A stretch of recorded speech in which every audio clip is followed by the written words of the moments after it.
കേൾവിക്കുറവ് വന്നു എന്നൊരു ഇപ്പം എനിക്കിപ്പോൾ കേൾക്കുന്ന കുറവാണ്. ആദ്യം തന്നെ ആൾക്കാർ മൈൻഡിലോട്ട് പോകുന്നു, ഓക്കെ ഹിയറിംഗ് എയ്ഡ് വെക്കണം. ശരിക്കും കേൾവിക്കുറവ് ഒരു വ്യക്തിക്ക് വന്നു കഴിഞ്ഞാൽ ആ വ്യക്തി ഹിയറിംഗ് എയ്ഡ് തന്നെ വെക്കണം നിർബന്ധമുണ്ടോ? കേൾവിക്കുറവ് വന്നു കഴിഞ്ഞാൽ ആദ്യമേ എടുത്ത് ഹിയറിംഗ് എയ്ഡ് വെക്കണമെന്ന് ഒരിക്കലും ഇല്ല. നമുക്ക് നമ്മളുടെ നാച്ചുറൽ ഹിയറിംഗ് ആണ് ഏറ്റവും നല്ലത്.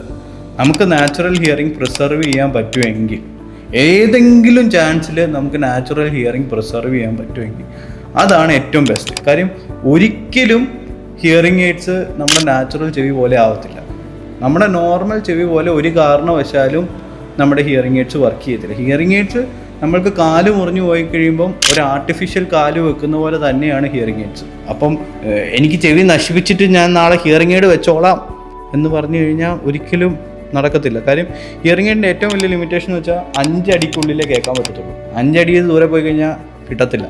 അത് എത്ര കൂടിയ ഹിയറിംഗ് എയ്ഡ് വെച്ചാലും 5 അടിക്കുള്ളിലേ ഈ മുറിക്കകത്തിരിക്കുന്നത് നിങ്ങൾക്ക് കേൾക്കാൻ പറ്റില്ല. അപ്പുറത്തെ വീട്ടിലെന്ന് പറഞ്ഞാൽ ഒന്നും അത് ഈസി ആയിട്ട് നമ്മുടെ ചെവി ചെയ്യും. അത് എങ്ങനെ ചെയ്യുമെന്ന് ചോദിച്ചു കഴിഞ്ഞാൽ അതാണ് അതിൻ്റെ സ്ട്രക്ചർ, അതിൻ്റെ ഫോർമേഷൻ, അതൊക്കെ ഈസി ആയിട്ട് നമ്മുടെ ചെവി ചെയ്യും. പക്ഷേ ഹിയറിംഗ് എയ്ഡ്സ് ആ മെഷീൻ അതൊന്നും പിടിക്കാൻ പറ്റില്ല.